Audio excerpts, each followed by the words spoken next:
Welcome guys, and today I'm going to show you how you can enable a ruler on Google Docs. So basically it will be enabled by default, but let's say you did a mistake and basically deleted that. I will going to show you how you can enable that feature. So basically what you'll need to do is go to view right here. Let me mark it for you. So just click on the view, then click on the ruler, as you can see, like this. So right here, the ruler, and make sure this check mark is on. So that means it is your rulers is enabled.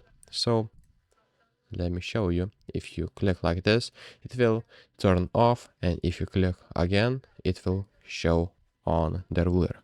So if this video was helpful, please make sure to subscribe to Guide to Everything, comment down below for the algorithm, and see you in the next one.